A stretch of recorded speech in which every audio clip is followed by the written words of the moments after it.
Now, most speakers understand the importance of telling a story and making a point. After all, that's the essence of public speaking. But let me ask you this. Have you ever seen a story that was all over the place? Now, be honest, have you ever given one? Me too. And this happens because we start developing our stories in the wrong place. We need to start creating our message with our foundational phrase. So what is this? It's the phrase upon which we build our story, our humor, our activities, or whatever other anchors we tend to use. And it's also the takeaway line for our audience members. So here are a couple of examples of foundational phrases that I use.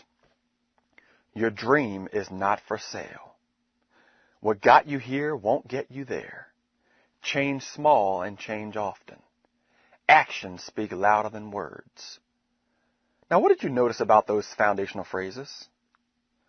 You probably noticed that they're short and to the point. So always remember this. Your foundational phrase should be fewer than 10 words.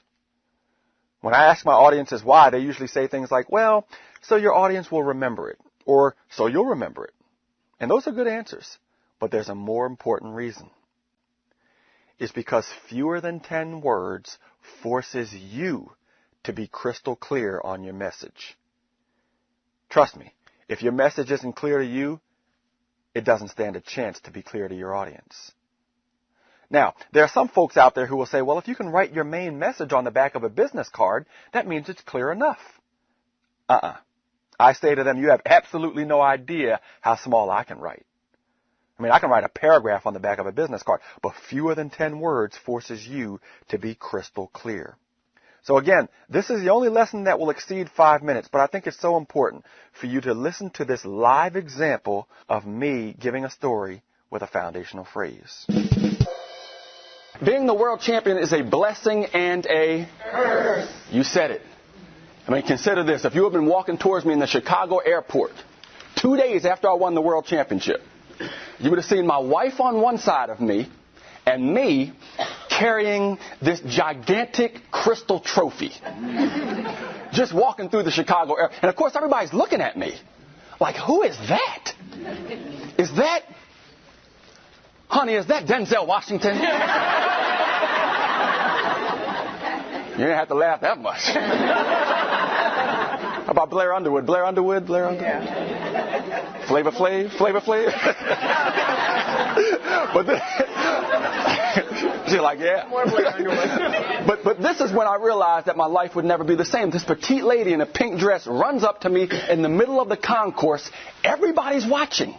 And she starts reading the bottom of my trophy in front of everybody. She says, 1999 world champion of public speaking. Say some things. And I was speechless. But that's when I realized no matter where I go in life, people are going to say, hey, would you mind saying some things? Raise your hand if you've been to the Bahamas. Okay, so I go to the Bahamas. I attend a church service. The pastor comes out and says, you know, we heard you were coming. While you're here, would you mind giving us maybe a 15-minute motivational speech before I start? How do you turn down God? You ever been on a teleseminar? Yeah. As an attendee, been on a teleseminar, raise your hand if you've been on the telephone. You been on the telephone? You're looking at me like, what is a So I'm on this teleseminar. I called up. I'm just an attendee. I said, this is Crag Valentine checking in from Columbia, Maryland. I'm an attendee. Craig? Hey, while we have you, before we start, can you give us a 10-minute motivational speech? I was like, now? But that's when I came to realize a fundamental difference in my life. When it comes to speaking, I can no longer get ready to speak. I have to stay ready to speak. My new motto is don't get ready, stay ready. Don't get ready, stay. Because then you can take advantage of all the speaking opportunities. Don't trip me. You can take advantage of all speaking opportunities there are. Finish this for me. Good luck is when preparedness meets opportunity. You want to get lucky? Stay ready. Did that sound like a Viagra commercial at all?